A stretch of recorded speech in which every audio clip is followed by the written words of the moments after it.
Good morning, my friend, you beautiful divine spark of humanity. You wanted to pop in today because a few things were swirling in my mind and connecting in a novel way that made things clearer and made some of these core truths as to how we can maintain a vital, young, energetic mind, body, soul, and also how we can tap into our power as creators, children of the Most High, children of God, whatever the terminology you want to use. Humans are here to create and to express, and that is a major part of our purpose.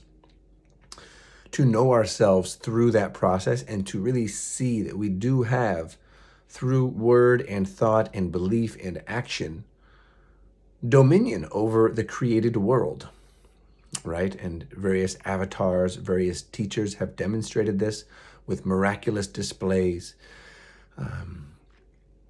And so it's a very real thing, right? Watch a Shaolin monk and the training they do and the belief that they hold that they're able to do those things that defy, logic, as it were, or defy the laws of physics or biology that most of us are governed by or allow ourselves to be governed by.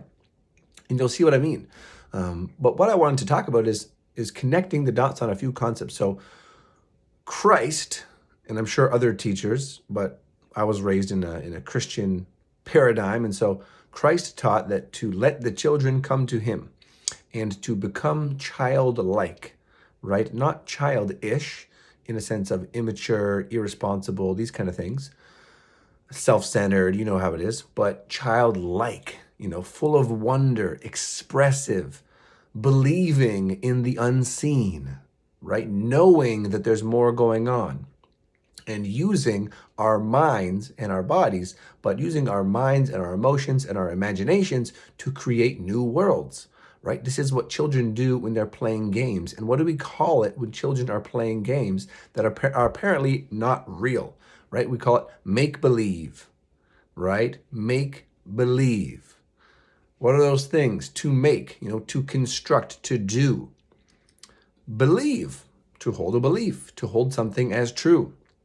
So if a child is making believe that, they can fly, or that, they're going to be the greatest hockey player ever, or that they're going to grow up and be an astronaut, or whatever the thing might be, use your own example.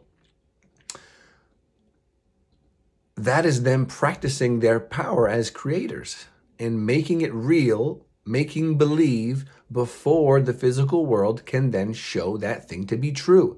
The same is true in healing and health. And this is why I want to tie together.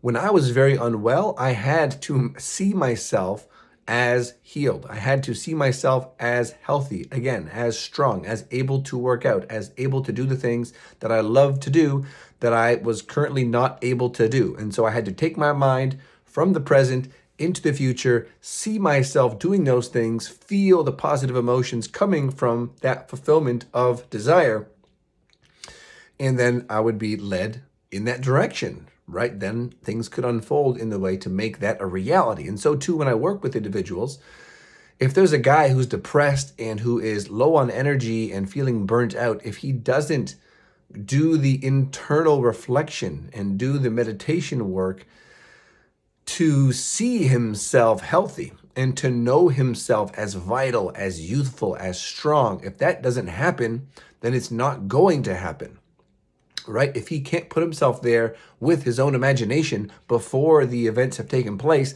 then it's not going to happen. If we can't see it and believe it, it's not going to happen. I mean, certainly things can seemingly randomly occur. Spontaneous healing, spontaneous knowing, spontaneous recovery of some sort.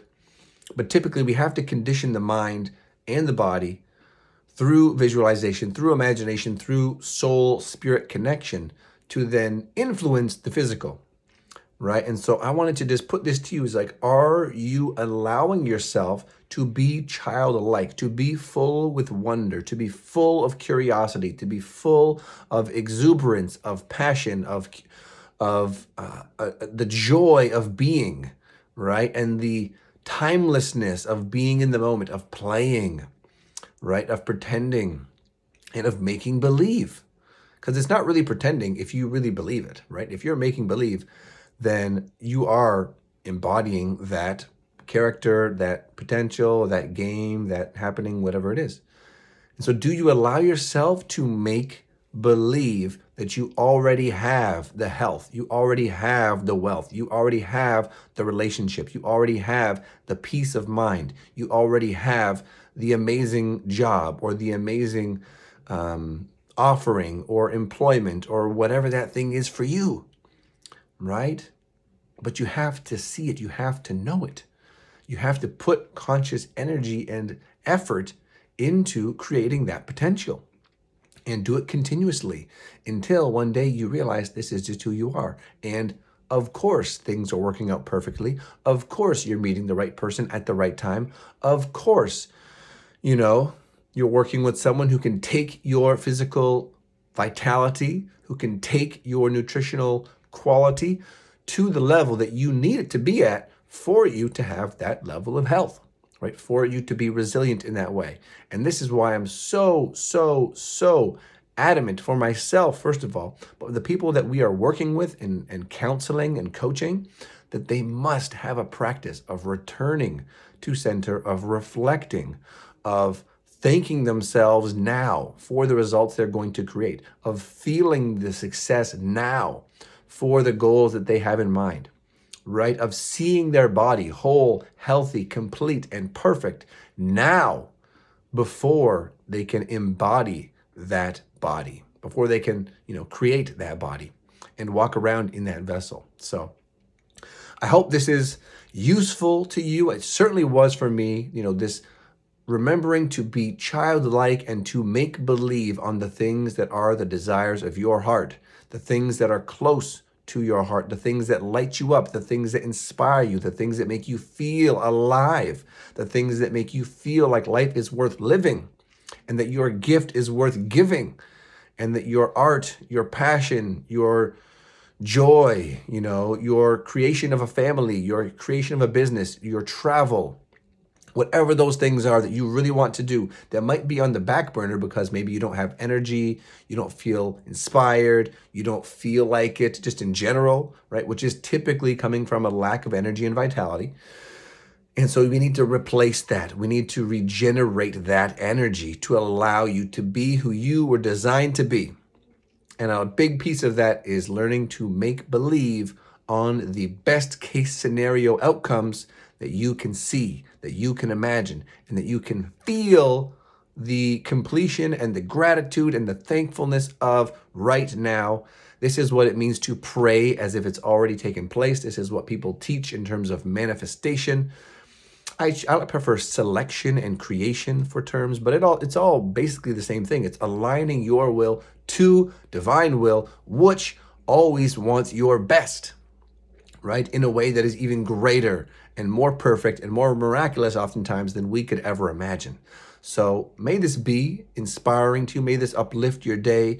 Let me know in a comment if this, touched home for you, if this connected to something you're experiencing or something you have been stuck in, a pattern of making believe in the negative, right? Believing yourself to be old, believing yourself to be tired, believing yourself to be burnt out, believing yourself to be, to not make a difference, right? To not bother with that next effort, with that investment, with that project, with that taking care of yourself in the way that your body needs in order to adapt through these fast changing times and come out on the other side renewed, stronger, resilient, more full of light, more full of energy, more injury proof, more disease proof, right? That's what we're moving towards if you choose it. And that's where I love to guide others towards, because this has been a long journey for me, many years, over a decade now.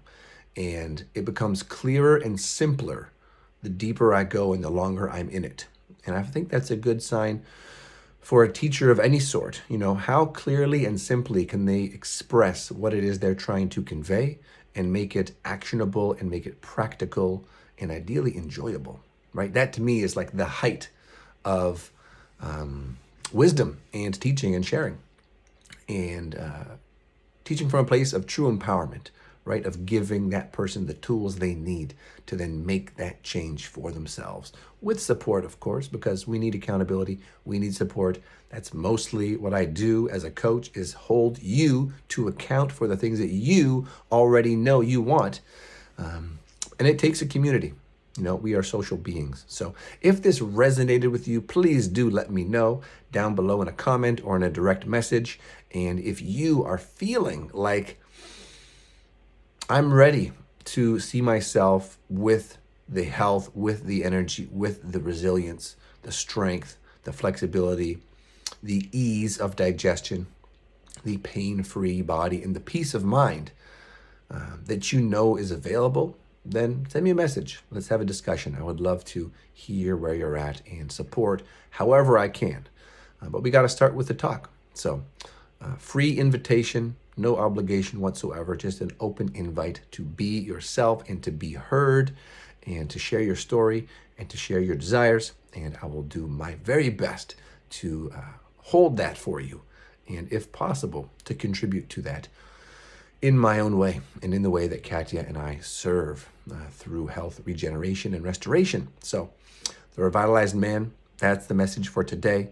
I'm going to hop off here wishing you the very best for the rest of your day, and keep making believe that the best is coming for you. Peace.